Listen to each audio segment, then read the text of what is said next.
G'day folks, and welcome to our Aquaponics and Backyard Farm YouTube channel.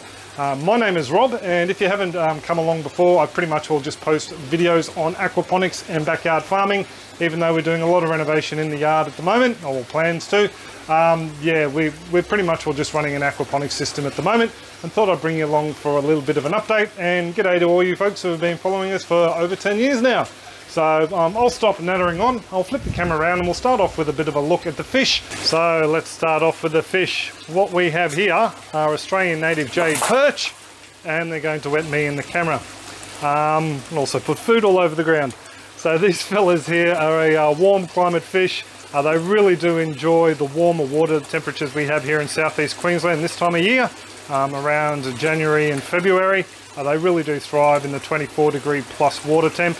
And they've been putting on a load of weight, and we will be harvesting some of these very soon, and I'll bring a video to the YouTube channel when that happens. So yeah, hit that subscribe button and jump on over to the bell icon if you want a notification when that is posted. But yeah, it is a bit hard to see them down in there, at least in the viewfinder itself. Now the system itself has been looking extremely green, as you can see from this aerial shot from the deck. We have had a lot of plants in the system, but not a lot of plants that we can actually pick on a daily basis. Just some chard and beets and a couple of green chilies here and there and some other greens. So what I decided to do was give it a bit of a clean out, and I started off with the large chard over in the large bed. Just too many holes in it. We had a number of caterpillars, and when I pulled them out I actually found a couple of caterpillars hiding in the media. So I decided to collect them all and gave them as a bit of an afternoon snack to the fish in the system, and I tell you what, they absolutely love them. They just smash through them straight away. The reason why we're having issues with the caterpillars in the system is because it's been raining here so much, and the treatment I've been using is an organic one. You spray it on and the rain washes it off, so unfortunately it hasn't been staying on there to give the green leafy plants full protection. And so far they've been hitting the chard over there really bad, or the stuff that I pulled out. And also too, I've noticed a fair number of them here on the lettuce. I'll just spin this leaf around, give you a bit of a better look. There's actually two of them on there this morning. Now they're those same grubs that I fed the jade perch just at a lot younger state. There's actually two of them on there this morning, so I'm just wondering where the other one's going. But I thought I'd leave them on there just to give you a bit of a gander. They just come through. At this stage they're just eating the top layer of the leaves, but they will come through and just pepper the leaves, as you saw with those chard and beets earlier on. So I decided to pull them out. I'll give those guys a squash in a little while, and just try and minimise the feed for those guys in the system. They do eat the sweet potato leaves a little bit, but not a great deal.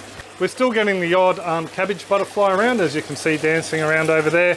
But they're pretty much all just trying to lay their eggs on the nasturtiums, and it's a bit of a trap crop for them, so they're not really affecting any other plant in the system. They tend to go for the cabbage family or the brassica family, so no real drama there. And nutrient wise, we haven't had any real issues. The pH is sitting around about 6.7, and what I'm doing to maintain that is pretty much all adding a heaped dessert spoon of calcium hydroxide or hydrated lime into a jug, adding a little bit of system water into it, swishing it around and delivering it into every grow bed every day.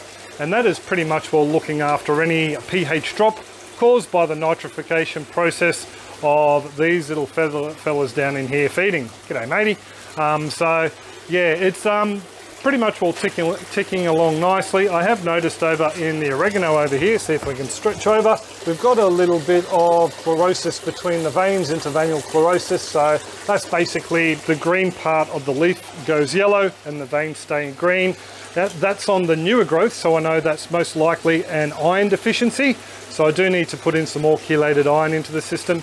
On older growth, it could be taken as a sign of magnesium deficiency. Magnesium is a mobile element, meaning that if the plant needs to, it can move it from one section of the plant to another where it's basically required. So it tends to take it from older established growth and put it into the young fresh growth points, whereas iron is immobile. So once it's in the leaves or the stems or wherever, it's pretty much well locked in and can't be moved. So that's why I tend to see it in the growth points more. So just a little bit of info about that. I thought I'd just remind you folks that I do have a online fully interactive guide Backyard Aquaponics for Beginners. It contains the basics of what is aquaponics, how to make different components, one little basic system, loads of ideas for you folks who want to go on and design something else. If you want to check it out, a link would have popped up there by now, and there's also one down in the description. And for you folks who English isn't your first language, it is translated into Spanish, Portuguese, Hindi and also Chinese,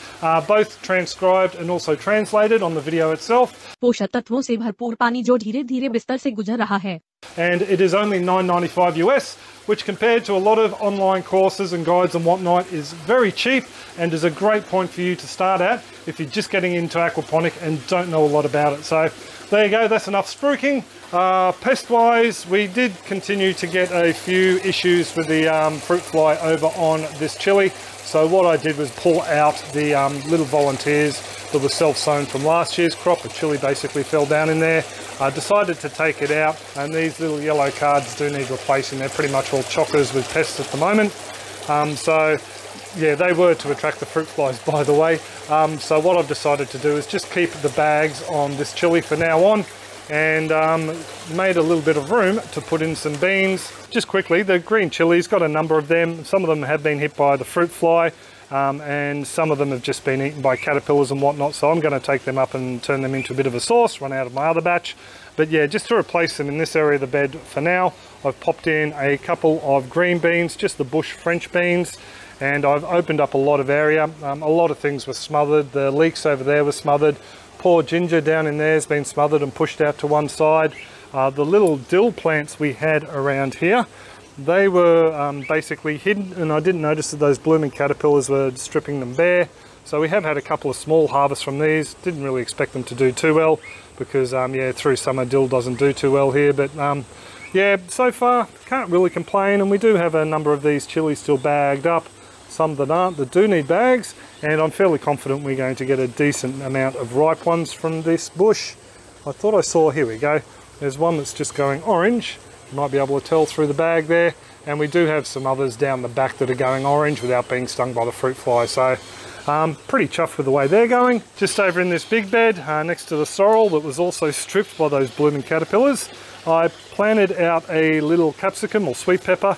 This is called the red skin. Obviously it's got a red skin on the fruit and just a normal bell pepper shape. These guys here will also get the bag treatment once they start to form on here. I did have this one just sitting in the grow bed for a couple of days, and I noticed it had one of those little blooming caterpillars on it, so I squished it when I planted it out, and popped in a couple of other beans over there just to make up some space, 1, 2 and 3. 2 plants in every planting, and I might just knock that back to 1 plant in every planting. We'll see how we go. Oh, and I did stick another one just over there, just next to the leeks. You're not supposed to plant beans next to alliums or onion family plants, but I thought, well, I'd have a crack just to see how they go. Now this is the sweet potato you saw a couple of weeks back, and I can tell you she's taken off again, sent more runners down underneath, and it was trying to take over the bed down towards where those beets and chards were. But what I've done is pretty much all just lifting up all the foliage and trying to bring it over this way here. And as you probably saw before, when I dose in the calcium, I just, you know, lift it back and pour a little bit down in there. The idea was just to see if we can get roots to form or more tubers to form by burying the vine. And I've also got a couple in there that are just sitting on top of the media just to see if they're going to set down any tubers, just to see how we go. I really don't want it taking over the other end of the bed there or obstructing the walkway too much here, because we do get brown snakes here, eastern browns.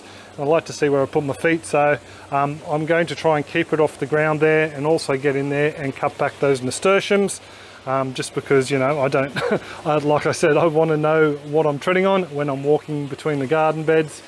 Just a quick little look in here, and you can probably tell that the sweet potato in this one is doing rather well too. We've got some sections coming out this side. Just to show you how humid it is down there, it's sending out little roots, just trying to find some more nutrients. And I just noticed a hairy grub or hairy caterpillar over there. I don't think I'll squish him. And oh, there we go, there's another one of those blooming caterpillars. Just got that one off the soil after I knocked him off, and noticed another hairy caterpillar, so I might look into them and see what they are, see if they're anything for concern. Just to show you over here, you might be able to make out the ginger leaf. We have the gingers are taking off in that pouch. that is covered by nasturtiums, and the water chestnuts are just thriving in this bed. They're really enjoying it, so pretty happy with how all that's going. So who do you reckon's going to get this one? There you go, fella. Yep, straight away every time. The other planting I did was just over in this bed here, some beetroot. We got just a punnet of beetroot, separated the roots as gingerly as I could, and just planted them out. Again, we were having hassles with these grubs that I showed you earlier, so I lost a lot of my little lettuce that was self-sown in here to those guys. Just wasn't paying enough attention basically, and I've just noticed that I'm seeing the same sort of damage, caterpillar damage, in the tips of these gingers, so I think I might just have to come down and just, you know, bite the bullet and spray a couple of times. The other alternative would be to just net off the whole area and try and make it exclusion base. That's the idea with the new hoop house. Once it goes in, I want to basically have it netted off, or the grow section of it netted off, so I can stop buggers like these ones here, or like cabbage butterflies coming in and yeah, decimating the plants. But like I said, those guys over there, they're not the issue at the moment. It's those little ones that you just saw me throw into the fish. Looks like I've been rabbiting on for a while now. I'm yet to clean the filter, and also, well, actually I have to decant out the mineralizer yet. I've let it sit there for a couple of hours, and as you can see, a lot of the solids are settled out. You can see through the liquid, so that needs to be decanted out and put into the grow beds, and I can clean the filter. Before I go, I would like to thank you all for coming along and sussing out these videos and leaving your comments down below and giving them a like and sharing them around if you think they're going to help your family and friends. Huge thanks also to you folks supporting us by buying our Backyard Aquaponics Beginner's Guide. Thank you. And you legends who are supporting us through the YouTube membership program, and also our Patreon-like subscriber page, which is Farm Your Own Yard. Thank you very much for all the continued support, folks. We really do appreciate it. But I will pretty much will leave it there.